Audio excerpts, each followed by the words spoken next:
Okay, RYOBI people, here's what we got. This is a 40 volt self-propelled with a bagger. I couldn't get a lot of answers online. I've already done a little bit of my own work on this thing to try to fix it. So it's got the safety switch issues. Here's what I found so far. You want to tighten these 3 Torx bolts that hold this carriage together. These things are flimsier than Bill Clinton in a, well, anyway, I'll let that go, but they're, tighten those 6 Torx bolts. I bought this mower used, and the guy said, now remember when you get home, make sure you have the handle popped in place. So I know why he sold it. I bought it for $100, and the battery was like new, the mower was like new. I couldn't go wrong. But anyway, there's a switch inside here for the bagger. You got to either have the butt plug in or the bagger, or it won't work. Well, both of them come across here. So I was doing a little bit of checking. This is magnetic. And if you look, it's not just your average piece of plastic stuck in there. So they got a switch in there. This side does not. They have a switch in there that's activating one of the safeties. I popped the hood up the best I could. These 4 bugger screws in here, I can't get out. They're Torx T20s. There's 4 bolts up front, and the whole cover lifts up from the front. There's 2 on the sides right behind the front wheels, and then there's 2 on the front cover there that you can see. That'll pop that front of the cover right up. I cannot get these 4 out. I believe they have nuts on the bottom, which takes a filthy rat. You build this whole piece of junk, so it's so flimsy. When you're moving around, your handles are flying all over, whatever, and killing safety switches and whatnot. And then they got to do that to me. So anyway, I took off this piece right here that locks the handle, because that's another known issue, the handle lock. I'm going to take this one off, and this black plastic thing, this bushing just pops down in there. If you lift this handle up, you'll see that hole right there. If you just lift that up to where that hole comes in line with this little square or rectangular box, what you can do is then reach in with a screwdriver and push your tabs in on each side and pop that up. My goal here, what I'm trying to do, is get that handle out. Once I have that bugger handle out, I'm going to tie the 2. There is a switch in there. I can see it, but I can't get to it. As soon as I can get to it, I'm going to take that switch and connect the 2 wires together and be done with that part of it.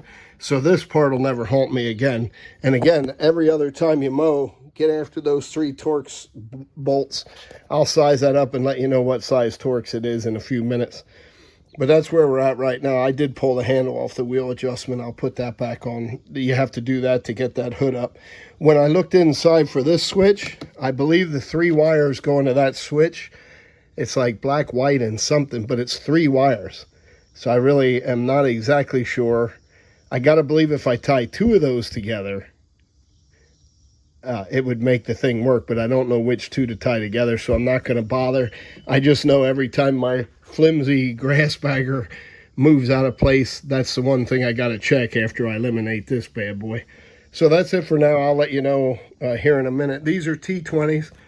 I'll pop these 4 bolts out. This will all come apart, and then there's another one of these black bushings down in there. I'm going to pop that black bushing out in hopes of being able to totally remove the handle. Once the handle's out, I'm going to snip that switch and tie it together. I'll show you that as we go. See that little hole? See that little hole in the handle? Okay, I'm going to pull that little hole up to about where that little release clip is on that, and then I'm going to push them both in on each side and pop that bushing out.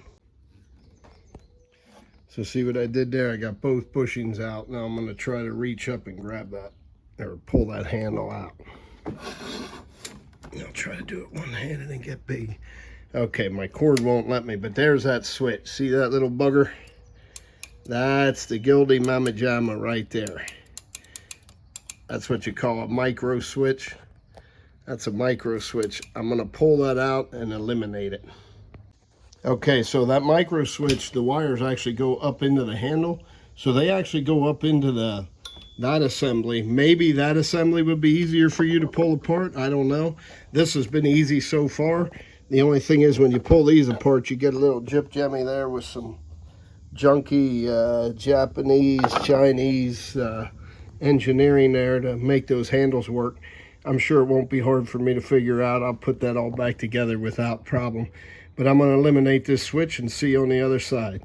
Thanks for watching. Like I said, there's that switch. And there's the wires. I twisted their flimsy wires together and I heat shrank it, and now I'm going to put yet another piece of heat shrink on top of that because the heat shrink I used was old, but it was proper for the wire size. I'm going to heat shrink that on there now and put her together.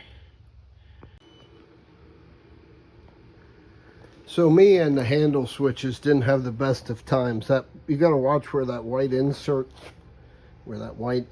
goes. So what I'm going to do is drop me a pair of bolts through that handle and bolt that thing once and for all. I'd never fold this thing up and take it anywhere. I normally pride myself in doing everything the right way the first time, but putting these bushings in was very hard. They're so flimsy and the handles are so out of kilter that if you don't have it perfect, when you try to push them in, they start to bite on the outside, and anyway, they just don't work real well. So I took a wrench that fit over this and I tapped them into place. And then when I realized this white thing has to be right in the exact spot for those dumb jams to work, now that the switch isn't in there anyway, I just decided I'm going to bolt it together and be done. I stole that off another guy I saw do it on Facebook. But anyway, I did try it. She works fine. The blades, I didn't test them yet. I'll do that real quick. As I stated, there is a switch in this cover. My goal today was to eliminate that switch because I know that that bagger also is part of the trouble with this thing shutting off.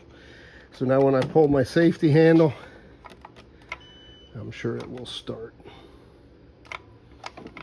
Okay.